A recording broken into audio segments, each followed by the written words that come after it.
This video is sponsored by Scrintal. Scrintal is a visual note-taking app designed to help you better plan and visualize your ideas. Having been introduced to Scrintal just a few weeks ago, I've had the opportunity to play around with the application and some of its best features through a few of their free templates. As a student, I've always been a big advocate of organized planning, and I think that Scrintal has a really good set of mind mapping features, which allows you to quite easily consolidate all of your great ideas.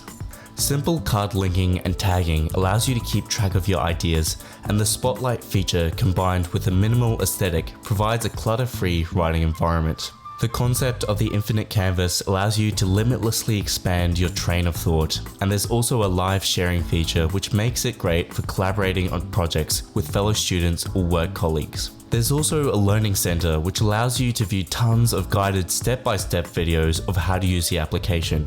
With that said though, I'd say there thankfully wasn't a very steep learning curve compared to a lot of the other note-taking applications I've used before. If you're still unsure of whether to take the plunge and try the application, Scrintal has put together heaps of side-by-side comparisons between different note-taking applications to help you decide. Students can also receive a discount on their monthly subscription. Otherwise, if you've got the cash, you can opt for the $4.99 lifetime subscription.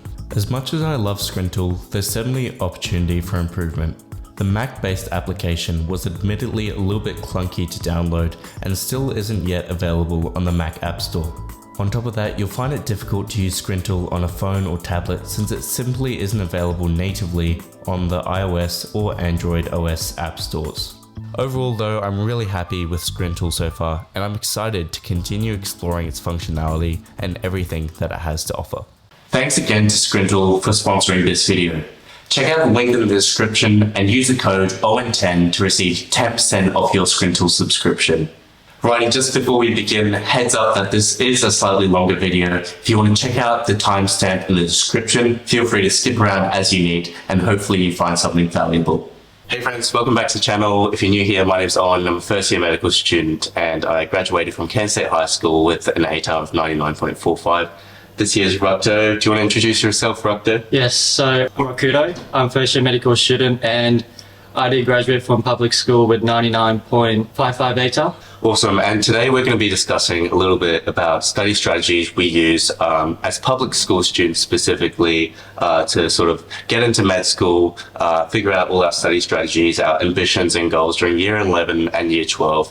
I think there are very few videos from public students related to sort of study strategies and goals, and I think as public school students we don't have that sort of same access to the, I guess, quality of teaching sometimes and access to resources and things like that. So yeah, what was your experience going through a public school, Rakuto?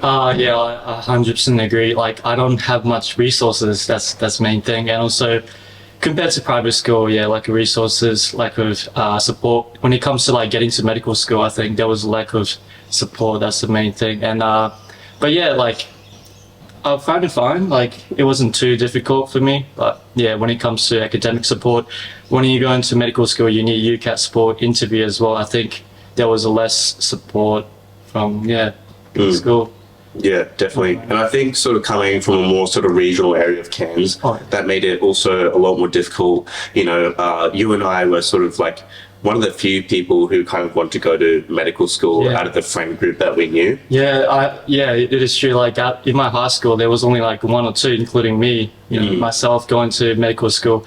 There was not many, there was no like 10, 20 people trying to get into medical school. So there's no one to talk to, there's no one to, it was only you from the other school, like I can really talk to, get help and get resources, So I think the first point is sort of finding those connections early on, talking to friends, talking to people. And I think, in this video, we really want to emphasize the importance of the fact that you can get into medical school, as a public school student. It is possible. We've done it. You've done it, So I think, really emphasizing that point today, bringing home that it is possible. It is a bit more challenging, but we'll share some of our tips and tricks to kind of help you along the way as well. So let's jump into it. Righty, so there's going to be 3 parts to this video. The first part is going to be the before school phase. So this is during your summer holiday, pretty much around now, to get started planning, figure out your sort of year ahead. And then second part will be during school. So strategies we use, especially study strategies, exam preparation, assignment preparation, etc. We'll go through all of that stuff there. And then the third step will be post-school phase. So after you graduate, how do you go about, applying to unis and figuring out what you actually want to do with your life, which is a big thing. And even, if you're not ATAR inclined, I think this is a useful video to watch to just sort of get your head around, what you actually want to do with your life, what's your purpose in life. And that's something that, is really emphasized to you as a young age, and it can be pretty daunting, but I think, there's a few things we can go through to help out with that too. So yeah, let's jump into it. Right, so jumping into your before school year planning aspect, I think this is really big. And, one of the things that I think put us ahead of other people was the fact that we planned out a lot of the things we wanted to do. So, whether that was actually the fact or the prospect of doing medicine, or, even what sort of ATAR we wanted to aim towards, having some sort of goal and some sort of drive for your year can really help to help you, I guess, maximize those results that you want to achieve. So I guess starting off with, if you're in year 11 or sometimes even in year 12, you have the opportunity to choose your subjects. Yeah. I think that's something that we're going to touch on first.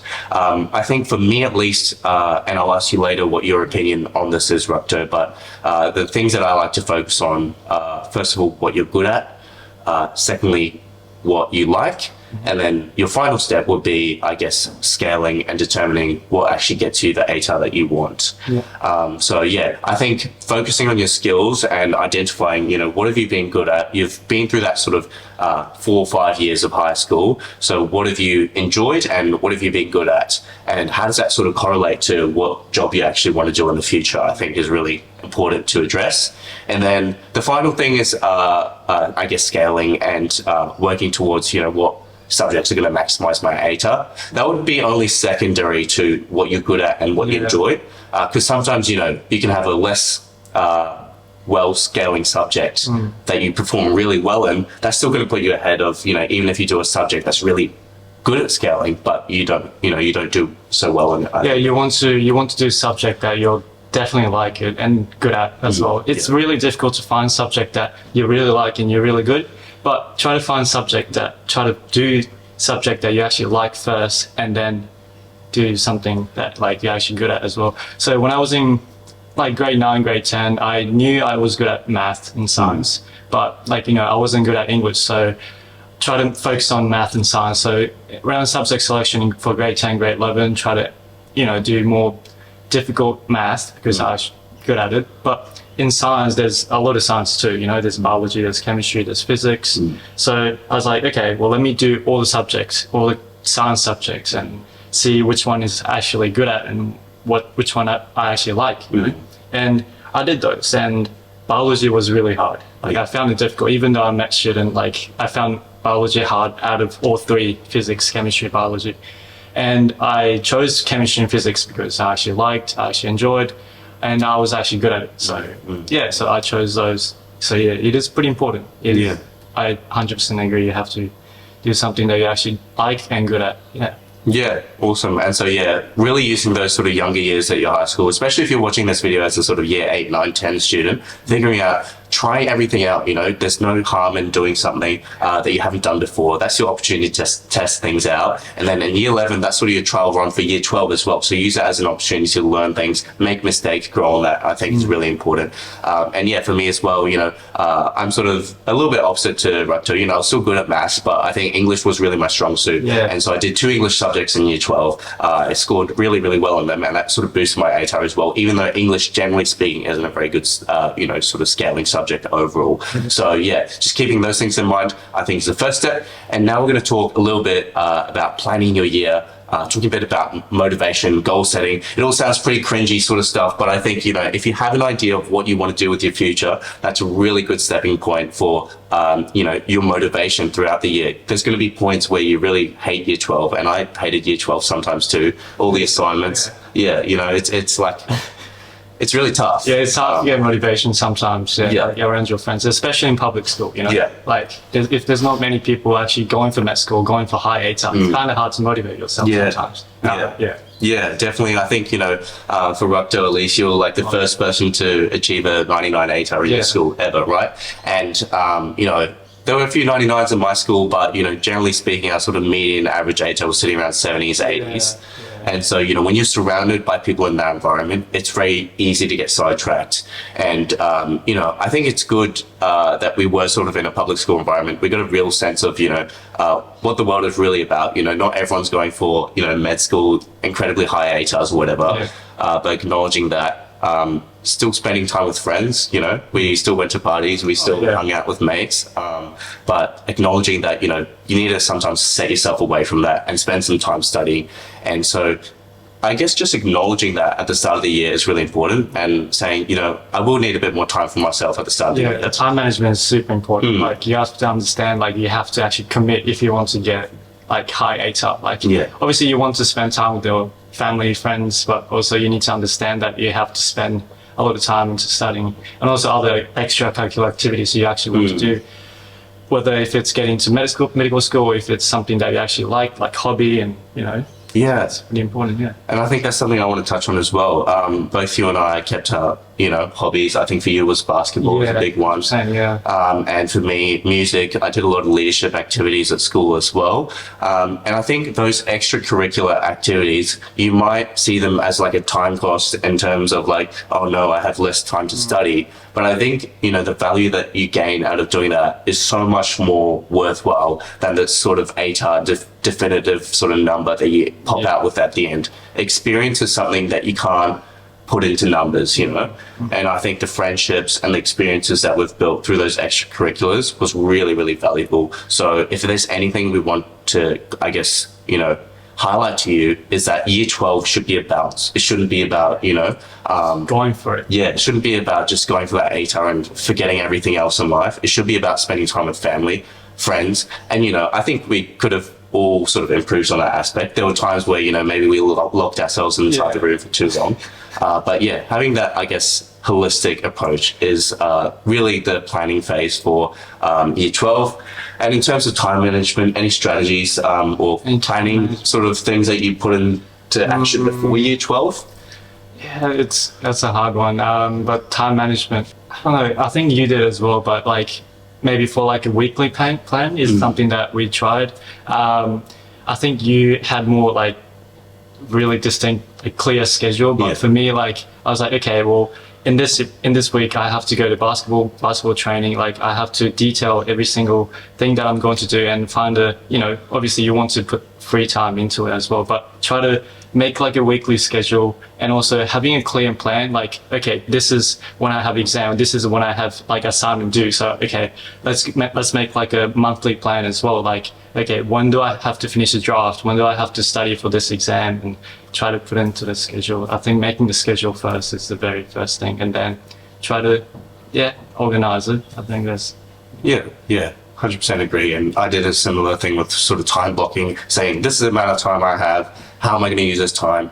What am I going to sort of prioritize? And, not necessarily about, before year 12 having to study the whole textbook or anything. I had friends who did that, and props to them. They're incredibly smart and intelligent.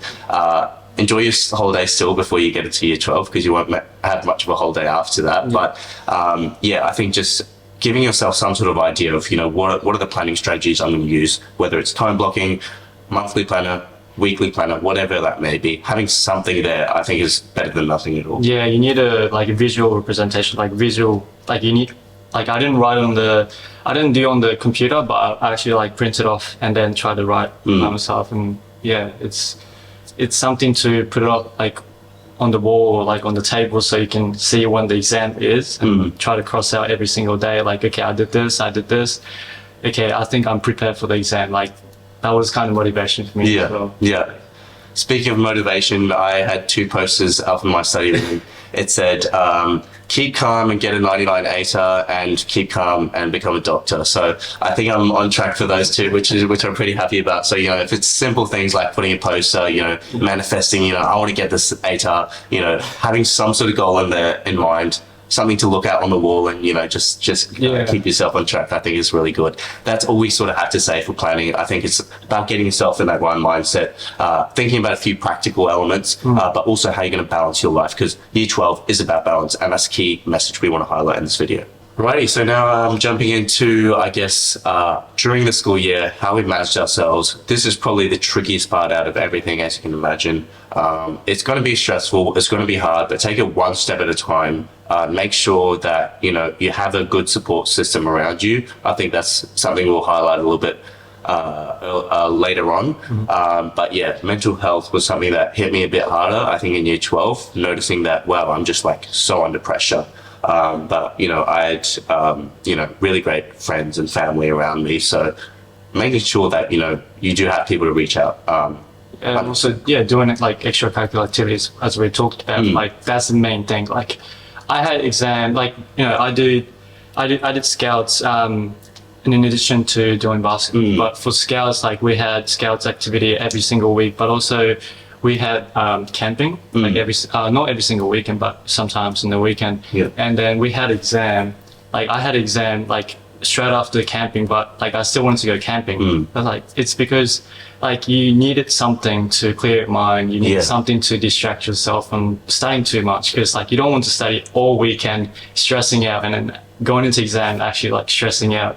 Like you don't want to get into that condition. Like you don't want to be that. So I think going to camping, doing something to distract yourself is pretty important. Like you might think that it just takes your time, but it's actually pretty important. Based on my experience. So no, that's huge, and I 100% agree. Whether that's exercise or music or scouts for you, clearing your mind with something else is incredibly important and helps with that mental space aspect that we were talking about earlier on as well. Jumping ahead and talking about when we're in this year, I think a good part to start with is accumulating resources, especially as public school students. We didn't have access to a huge amount of resources. We knew private schools and students who sort of their school got them to pay other companies to sort of make them exams and all this sort of crazy stuff. We didn't really have access to that, and it's not to say that we're resource deficient, but I suppose when you're aiming for such a high result, you want to get all the practice that you can. And so we're sort of talking about resources here. So first of all, I think is asking your teacher for resources, and they often have a lot more than you think, and a lot more that may just give out in class. So don't be afraid of asking a teacher for resources, whether that's practice exams or maybe model examples, things like that. And then the second part, I guess, with that is going online and having a look for yourself. So some good websites to consider. ATAR notes, I think, was a really good one.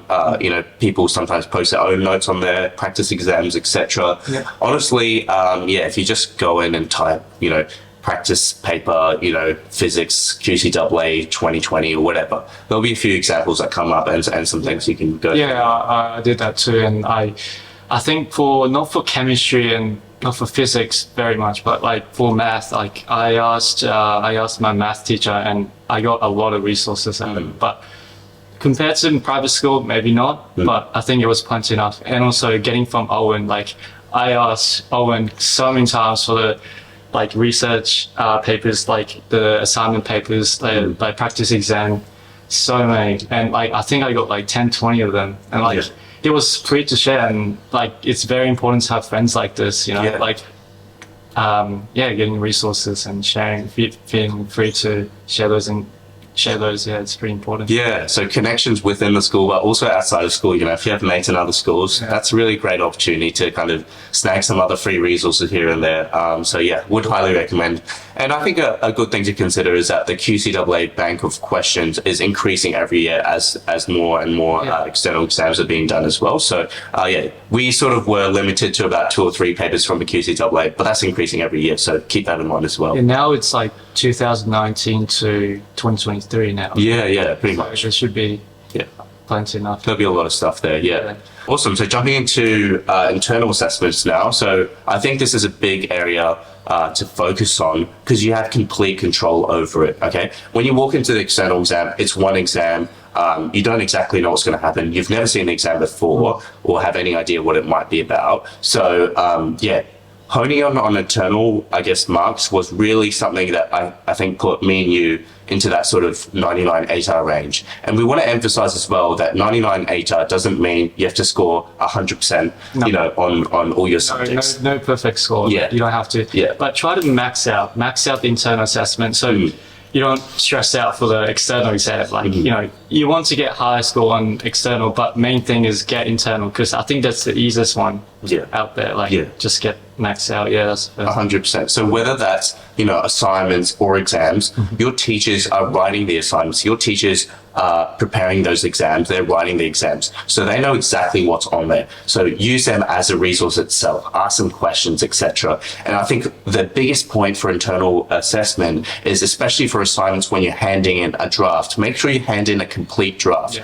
You want it to be almost as if that's your final piece, so that you can get the maximal amount of feedback. And then when you know, address that feedback, when you fix things up, it should be, you know, pretty much full marks. Yeah, like when you finish your draft, 100%, like it has to be complete, like like hand in as a final. Yeah. And then definitely ask teachers, definitely ask your friends to give feedback. 100%. Yeah, I always ask Owen for checking mine, and like he actually marked mine like a teacher, you know. It was pretty helpful, especially English, and also chemistry, physics, all those. 100%. Yeah, awesome. Yeah, so sharing around, making sure you use your friends not as like enemies, as like people you're competing against, but as people that, you know, are there to help you and on a similar journey. You know, we're all aiming for the top, and, you know, we're not there to bring each other down. For writing exams, definitely going through syllabus, like, you know, how they like marking criteria, right? Like,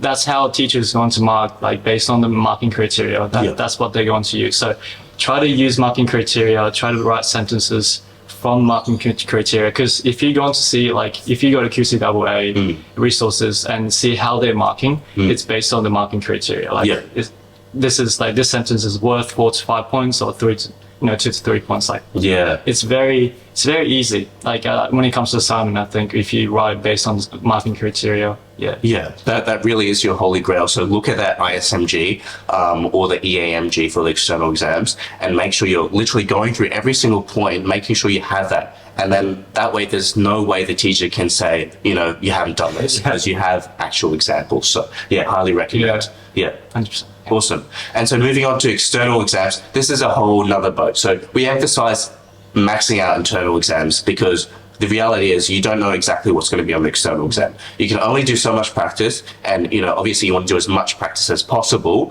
But when you walk into that external exam, you know, even if it doesn't go poorly on the day, and, you know, I certainly felt that for some of the maths exams, especially the specialist exam I looked into.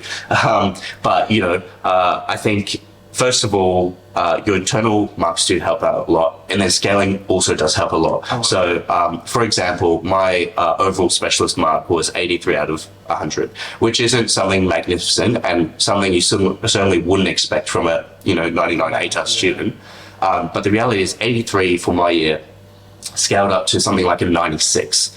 And, you know, in comparison, Rakuto scored 92 out of 100. That scaled up to a 97. So if you think about, you know, there's a 9-point difference between our raw scores, but only like a 1 or 2 point difference between our scaled scores. That shows you how much scaling does really affect. So, if you do poorly, you know, on the external exam, don't freak out too much. It's likely that scaling will help you out a lot.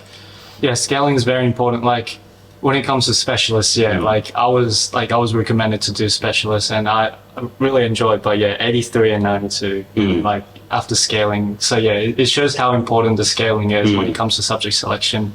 But don't choose subject because of like your scale's really high. Because if you don't score really high, then, you know, 83 is still high. Like, you know, if you score 60, it can go up, but like not as high as, you know, Owen got. So it's very important to pick subject you actually like and good at. Going back. And that's something we will sort of reiterate there. But in terms of study strategies for the actual external exam, I think the big thing is making sure that you learn content and try and memorize content from the whole year. And it's not sort of this crammed rush towards the external exams. And, that's not to say that I didn't do that. I sort of crammed a little bit at the end. But making sure that you have at least some sort of study notes or backups or some sort of mind maps I did a lot of myself. Or, even just sort of simple notes or flashcards, whatever it may be. The two key study strategies, and I'll link up to a video somewhere up there about, my study strategies video, but active recall and spaced repetition. So active recall is the process of actively recalling information from your memory. So that's a good place to sort of use flashcards. And then spaced repetition, it's spacing out your study intervals over time so that you gradually sort of memorize information. Yeah, I use that technique mainly for, you can't really use for math because you just need to actually solve some questions. But when it comes to chemistry and physics, a lot of defining questions, a lot of described questions, and you can use a lot of flashcards, you can use spaced repetition, 100% agree, So I use physical flashcard. Now I use Anki, which is electric copy, but I use the physical copy flashcard, and just going through definition of chemistry and physics terms. So it really helped, I think. And when it comes to physics and chemistry, the question's basically based on the syllabus. So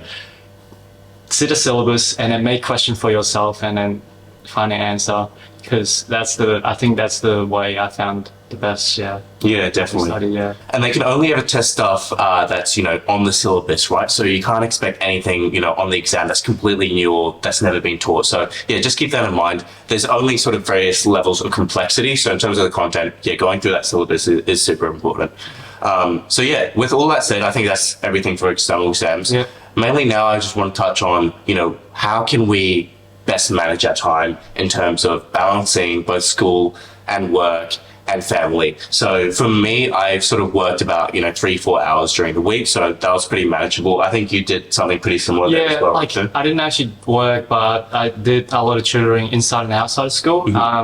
But that was only 3-4 hours a week. I think it wasn't that much intensity compared to your work maybe. But I really enjoyed, I even tutored my friends in the same grade, and that actually helps for my external and also internal as well, helping their assignments and knowing what it's actually testing your knowledge as well. It's pretty good. So it's not too difficult to balance it out and do something that you actually enjoy as well. And yeah, cool. And I think that brings up the point of teaching stuff to your friends as well is a good way to consolidate your own content too. But in terms of work, probably 3 to 4 hours max, would say, just so you get that balance of being able to do other stuff in life and also having time to spend with friends, which I'll touch on now, because I think the biggest thing for me doing so many things inside and outside of school was that I really needed to work with intensity. So, when I was doing my study, I would, set a block of maybe 3 hours where I was only studying. I'll chuck the phone in another room, turn all my notifications off, and just study and, do those practice exams and things like that. And that really helped to work with intensity to actually get things done. And the same thing applies when you're, hanging out with friends. Dedicate some time to that. Only hang out with your friends. Forget study, forget, all your stresses, and do something that you really enjoy. And, in terms of prioritizing that, make sure that, when you go through your week and plan it out, you're planning out not only just your study sessions, but also time that you're going to, hang out with friends. So a lot of people plan the study sessions, but don't plan out their fun things in life too. And that way they'll never get done as well. So make sure that you plan out those fun things too. Were there any other aspects you wanted to talk about planning? For friends too. For me, there was a lot of saying no to the invites. And I think it's okay to say no for the invites.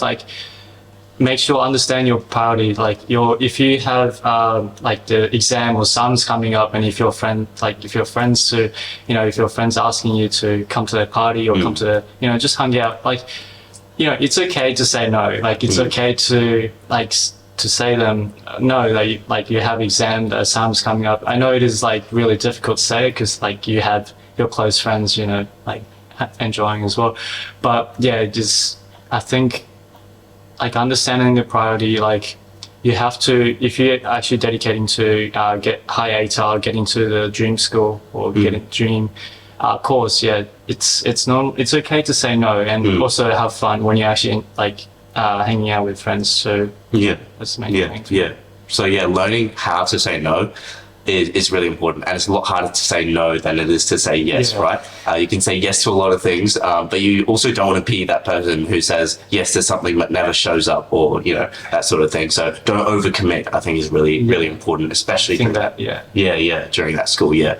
And in terms of mental health, I think this is a year particularly where I noticed like I actually need to take care of my mental health. Going through so many different things is really sort of overwhelming, I guess, in some regards. So one thing that I did was I journaled every day. So in the morning when I woke up, went for a run, etc. I also wrote a journal, maybe just like 5 minutes on that, reflecting on my day or my experiences, or something that was on my mind. I think that really helped to sort of clear my day and really sort of start fresh. And then also on top of that, I guess making sure that you recognize the importance of your friends and family and your support network out there, and also the importance of teachers. So, teachers, you might see as sort of mean, nasty people giving you bad marks on your specialist exam. But I think, at the end of the day, they're still people, they're still humans, and they're there to help you. And I think recognizing that is really important. So that balanced network, and don't be afraid to sort of reach out, right? If you need support, don't take it all in, because it's going to build up, and at one point your bubble's just going to burst and everything's going to fall apart. You want to be able to kind of maintain year 12 as a marathon, not a sprint, right? So making sure that you have that support network around you. Right, guys, so this is the final part of our segment today. So we're talking a bit about after school, what to do after school, moving into uni or TAFE or gap year, whatever that may be for your career path. But first of all, considering, I guess, your application process. And this is something that I guess doesn't happen after school, sort of towards the end of school, about, term 3, term 4, where you're putting in your preferences and things. I think this is an important area to start thinking seriously about, what course do I really want to go into? And, if there's a certain course that I do want to go into, how do I preference all my, unis and decide, what is really best suited for me? I'll probably make a video on this more specifically later on, but I think a few points you want to consider, the uni itself, and what they provide, how are they different, and do they offer a course that really stands out to you? And then also elements of practicality. So I think practicality actually goes a long way. Sometimes it's not really realistic to, for some people, go many states away from family or to a completely new environment. Sometimes it's easier for people to stay at home, especially with, the living, cost of living sort of crisis at the moment. So considering all those practical factors as well. And I think the person I talked to a lot during this stage was my careers counselor. And so they really helped in terms of organizing my application process there. What was your experience with that? Yeah, I also had a counselor in my high school that I talked to. That was the only person that actually knew about the application process. And she knew about all the uni around Australia. And I didn't really know about the application process. I mainly talked to Owen as well about the application process, because some uni have different application process, and I apply as an international student as well. And it was pretty tough for me, because I thought I was going to apply as a domestic, but changing to international. But having a counselor and having a friend to talk to was pretty important. And just the counselor really helped, to be honest. It gave me clear, distinct direction, I guess, to I get to know what I have to do at each stage. Okay, I have to apply by this day, I have to take interview, and it was really helpful, I found. Just so I highly recommend seeing a counselor if you have a school. Yeah, great. And I think also on top of that, being optimistic with your goals is fantastic. Making sure, I want to try and get to this uni, these are my top 4 preferences or whatever, but also making sure you have backup options as well. I think me and Rakuto were pretty fortunate in the fact that we got, our first preferences for medical schools, which is something really challenging to do in Australia, or any country for that matter. But making sure that, even if you don't get into your desired course, looking realistically and saying, what are my other backup options? Is there a pathway I can still get into what I want to in the future? And a lot of people have this clear goal in mind of, I want to achieve this, but when they don't achieve that, it's like, damn, what do I do next? And they're a bit lost, and they take these gap years and they don't really achieve anything with their lives. So making sure that you have those options in place, so your first priority, but also your second, third, fourth, and moving so on, I think is really important. I think we'll touch a bit on scholarships now. Scholarships is something you probably should be working realistically a lot earlier on in the year from, but I guess the scholarship outcomes and sometimes the availability of scholarships increases after people graduate as well. Basically, think about scholarships this way. You're going to spend a lot of time writing, scholarships, maybe 1 to 2 hours for really solid application. That might seem really boring if you're doing that for so many different unis, because we're sort of applying all across Australia. But if you think about it this way, you spend 2 hours on a scholarship for $4,000, okay? If you get that scholarship, think about how much time it will take you to work some sort of other job at Coles or Macca's or whatever to earn that same amount of money. It's a huge amount of money. So hugely, I would kind of recommend going for scholarships. You don't have anything to lose, right? These scholarships often, they don't have any sort of entrance fees or anything like that. It's free money, basically. Okay, and I received a lot of scholarships, for my academic achievements in year 12. And even some relocation bonuses as a sort of rural student. So I think there is nothing to lose. If you can go for scholarships, try and apply for as many as you can. And they will help you out a lot. Yeah, I highly recommend. Even though I didn't apply at all, but like now I regret I went talking to friends in med school. Like some of them have like $3,000, $5,000 scholarship that they get every single year. I was like, whoa, that's a lot of money. Like I should have applied. So yeah, if you're in grade 12, if you're going into grade 12, definitely look into it. That's great.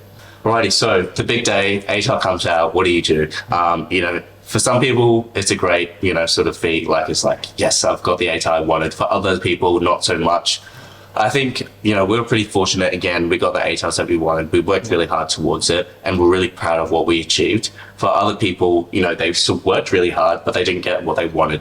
In the case, when you don't get what you want, taking a step back, first of all, acknowledging how far you've come. You've achieved so much. It's been a tough year. Making sure you have those family and friends to reach out to if necessary, and taking a step back again, looking at your preference list and saying, okay, what can I realistically do now? How can I still get what I want to achieve? And I think in life, if there's something that you really want to achieve, you will achieve it, no matter how long it takes. I know stories of doctors who started their med school careers when they're 35 or even in their 40s. It is possible. It's less common, but it is still possible. And I think emphasizing the fact that you can really achieve these things is important. Just because you didn't get high ATAR in high school, it doesn't stop you from getting into med school. Right? Like you can still try. Like you can take gap year if you need to, or you can get into the undergraduate degree and then reapply again. It is possible. Like in med school, not everyone's from high school. Like some of them are from high school, some of them from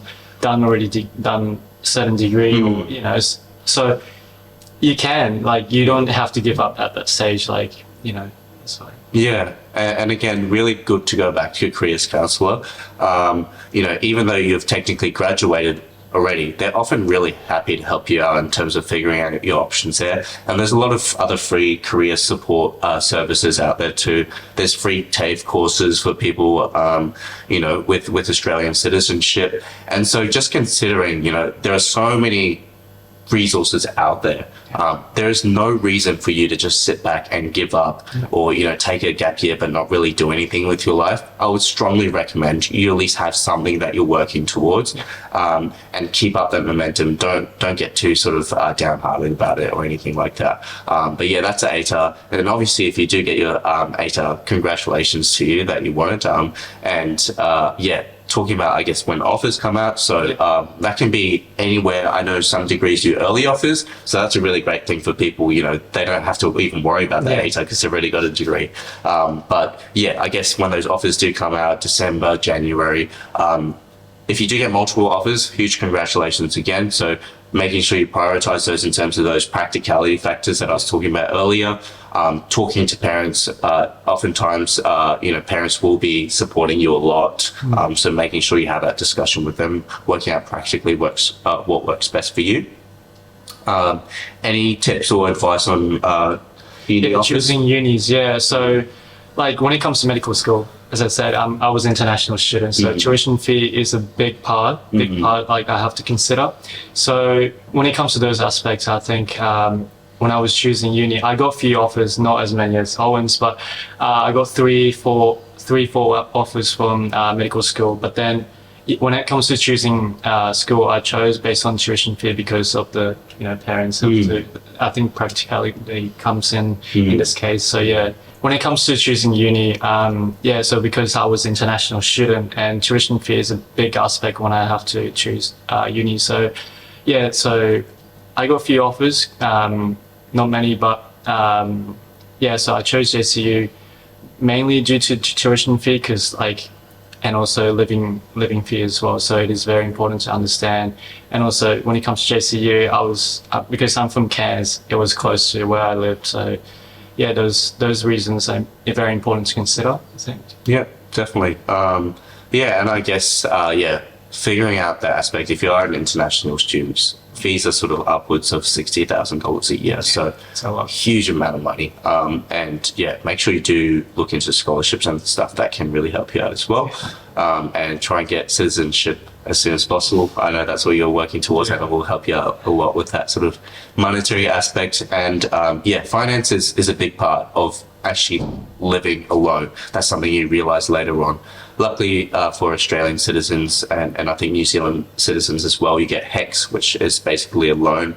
So pretty much all your money is accumulated from your course, and then you can pay that off at a later stage with very low rates of interest and things like that. So yeah, that's all we sort of have to say for, I guess, the uni office part. The last part we want to talk about is what to do with life. I guess we've sort of been in this privileged position where we kind of knew what we wanted to do for a long time. Yeah. But I think we have a lot of friends who sort of struggle, figuring out things as they go. And that is completely fine as well. If you're sitting in that position today, you don't know if you want to do medicine or law, or maybe you have multiple interests. I certainly had multiple interests.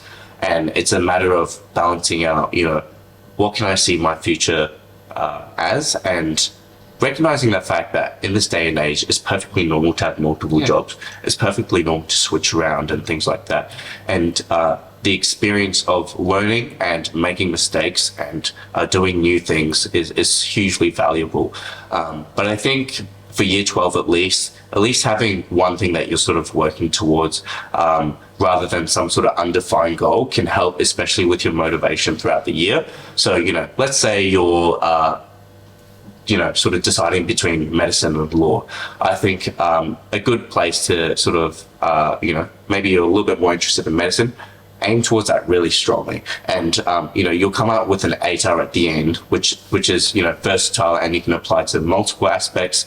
And, for example, there's double degree options. So, you can do postgrad medicine as well, which does take a bit longer and is a bit more expensive, but you get the benefit of an undergraduate degree, which you can often double with another degree. And so you get to explore multiple areas, figure out what you really want to do, and then move on from there. It's not a race to become, the first doctor out of your friend group, or, anything like that. And so each, I guess, journey is individualized, right? So yeah, when it comes to choosing degree as well, I think for me it was doing like placements, and I think you did a lot of volunteering activities. I think it was really important for me to identify if I'm actually interested into medicine, like when I was grade 9, grade 10, I was like, okay, maybe I think I'm interested into medicine, but I wasn't really sure. And you need to know if you actually want to do, and you need the motivation. So I did a lot of, not placement, but like work experiences, and you did volunteering as well. But yeah, I highly recommend. Also, even if it's not medicine, just try to do different things. If you're choosing to take gap year, try to put yourself in different places, get more experiences, and to find out what you're actually interested into. So yeah, not just wasting time in gap year. Awesome. So the main thing here is, even if you don't know what you're doing, get experience, right? ATAR at the end of the day is a number. A number does not define you.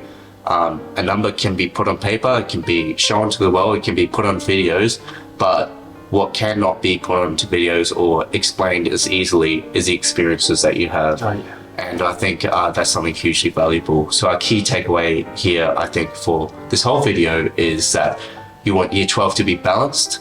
You want to spend time with family, friends, do things that you love. ATAR at the end of the day is a number. Yes, it's important. Yes, it can be, beneficial to your uni degree. But at the end of the day, we want to make sure that we're getting experience and making sure that we're doing things that we actually enjoy with our lives. That's, I think, all we have to say. Thank you so much for tuning in. If you have any questions, feel free to text me or Rakuto. We'll link our sort of socials on the page. I'll also link to Rakuto's channel as well. And thank you so much, Rakuto, for spending time today. It was amazing. Yeah. Yeah, great. That's all we have, and see you next time. Peace.